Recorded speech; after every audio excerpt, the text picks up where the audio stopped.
അസ്സലാമു അലൈക്കും വറഹ്മത്തുള്ളാഹി വബറകാതുഹു. ഞാൻ തഹജ്ജുദിൻ്റെ 2 വീഡിയോസ് ചെയ്തിരുന്നു.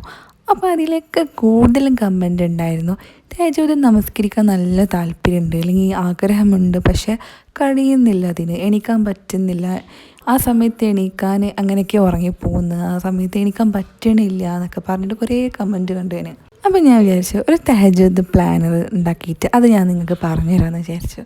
അപ്പോൾ അതാണ് ഞാൻ നിങ്ങളോട് ഷെയർ ചെയ്യുന്നത്. അപ്പോൾ ഈ മാസം ഷാബാൻ മാസമല്ല, ഇതിലൊരുപാട് സുന്നത്ത് നോമ്പുകളും പിന്നെ നോറ്റ് വീട്ടാൻ ഉള്ള നോമ്പുകളൊക്കെ നോറ്റ് വീട്ടുന്ന സമയങ്ങളല്ലേ. അപ്പോൾ ഈ സമയത്തൊക്കെ നിങ്ങൾ അത്താഴത്തിന് നീക്കുമല്ലോ.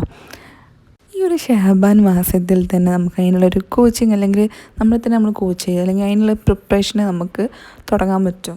ഈ മാസത്തിൽ നോമ്പ് നോക്കുന്നവരൊക്കെ ഉണ്ടായിരിക്കും അല്ലേ, റംസാൻ ബാക്കിയുള്ള നോമ്പ് നോറ്റ് വീട്ടാനും അതേപോലെ സുന്നത്ത് നോമ്പ് നോറ്റ് വീട്ടുന്നവരൊക്കെ ഉണ്ടാവില്ലേ. അപ്പോൾ അങ്ങനെയുള്ളവരും അല്ലെങ്കിൽ ഇല്ലാത്തൊരു നോമ്പ് നോക്കിയാൽ അത്രയും ബെനിഫിറ്റ് അല്ലേ, അതായത് സുന്നത്ത് നോമ്പുകളൊക്കെ നോക്കാൻ ശ്രമിക്കുക.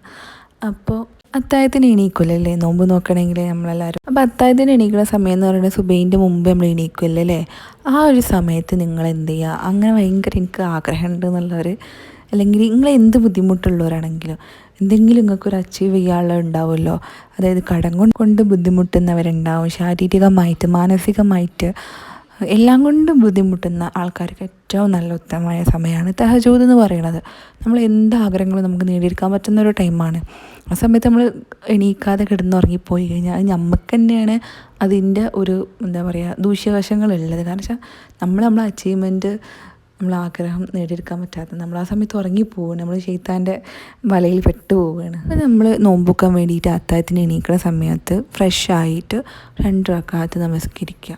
നിങ്ങൾക്ക് ഇഷ്ടപ്പെട്ട്, നിങ്ങൾക്ക് എല്ലാതും അറിയണമെന്നൊന്നുമില്ല, അപ്പോൾ അറിയണ ഏത് സൂറത്തും നിങ്ങൾക്ക് ഓതിക്കോളി, ഇന്ന തന്നെ ഓതണം എന്നൊന്നും നിർബന്ധമൊന്നുമില്ല. അതായത് വജ്ജയത്തും ഫാത്തിഹയും കഴിഞ്ഞിട്ട് 2 സൂറത്തുകൾ ഓതൂലേ, അതാണ് ഞാൻ പറഞ്ഞ ഇഷ്ടമുള്ള സൂറത്തുകൾ നിങ്ങൾക്ക് ഓതാം, അറിയുന്നത് ഓതണം, ഇന്ന തന്നെ ഓതണം എന്നൊന്നും നിർബന്ധമൊന്നുമില്ല. നമുക്കറിയണമല്ലോ നമുക്ക് ഓതാൻ പറ്റുള്ളൂ, എല്ലാവർക്കും ഇല്ലത് അറിയണമെന്നൊന്നുമില്ലല്ലോ, അതുകൊണ്ടാണ് ഞാൻ അങ്ങനെ പറഞ്ഞത്. അതേപോലെ തന്നെ നിസ്കരിക്കാൻ മടിയുള്ള ആൾക്കാരുണ്ടാവും അല്ലേ, നിസ്കരിക്കും പക്ഷേ ഇടയ്ക്കിടയ്ക്ക് ഒന്ന് ഡ്രോപ്പ് ചെയ്യുന്ന ആൾക്കാരുണ്ടാവും. അങ്ങനെയുള്ളവർക്ക് ഞാൻ പറയണതാണ്, അതായത് നമ്മൾ നിസ്കരിക്കണ മുസല്ല, നമ്മൾ നിസ്കരിക്കണ പ്ലേസ്, ഇതൊക്കെ ആംബിയൻസ് ഒന്ന് ചേഞ്ച് വരുത്താൻ നോക്കുക. അങ്ങനെ ചേഞ്ച് വരുത്തുമ്പോൾ നമ്മളെ ബ്രെയിന് ഓട്ടോമാറ്റിക്കലി അതിനോടൊരു ഇഷ്ടം വരാൻ ചാൻസ് ഉണ്ട്. അതായത് നമ്മൾ ഒരേ കാര്യം റിപ്പീറ്റ് ചെയ്ത് പോകുമ്പോൾ നമ്മളെ ബ്രെയിനിനത് ബോറടിക്കും. അതുകൊണ്ടാണ് ഞാൻ അങ്ങനെ പറയണത്. അങ്ങനെ മടിയുള്ള ആൾക്കാർ ഇങ്ങനെ ഒന്ന് ട്രൈ ചെയ്ത് നോക്കുക. അതായത് നമ്മൾ നിസ്കാര കുപ്പായത്തിലും നമ്മൾ മുസല്ലയിലൊക്കെ അത്രയൊക്കെ ഒന്ന് പൂശിയിട്ട് ആ സ്മെല്ല് അങ്ങനെ കേൾക്കുമ്പോൾ ഒരു പോസിറ്റീവ് എനർജി അല്ലേ, അങ്ങനെ ശ്രമിക്കുക. അപ്പോൾ നമുക്ക് നിസ്കരിക്കാനുള്ളൊരു ഇഷ്ടം കൂടാൻ നല്ല ചാൻസ് ഉണ്ട്.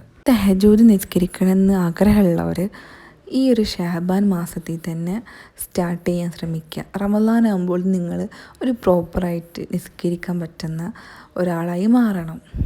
അപ്പോൾ എന്നെ തീരാത്ത അത്രത്തോളം കൂലിയുള്ള ഒരു നമസ്കാരമാണ്. നമ്മളെ എല്ലാ പ്രതിസന്ധികളും എല്ലാം മാറിക്കിട്ടാനുള്ള ഏറ്റവും നല്ല ഒരു ഉത്തമമായ ഒരു എല്ലാം മാറിക്കിട്ടാൻ വേണ്ടിയിട്ട് ചെയ്യാൻ പറ്റുന്ന ഏറ്റവും നല്ലൊരു ഇബാദത്താണ് തഹജ്ജുദ് എന്ന് പറയുന്നത്.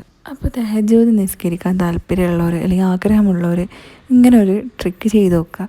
നിങ്ങൾ നോമ്പ് വെക്കണതിൻ്റെ മുമ്പ് നീച്ചിട്ട് ഉള്ളെടുത്ത് നിസ്കരിച്ച് അങ്ങനെ റമദാൻ ആകുമ്പോൾ അങ്ങനെ നിങ്ങൾ പ്രിപ്പയർ ആവുക. അപ്പോൾ ഇന്നത്തെ വീഡിയോ ഇത്രയേ ഉള്ളൂ. അസ്സലാമു അലൈക്കും.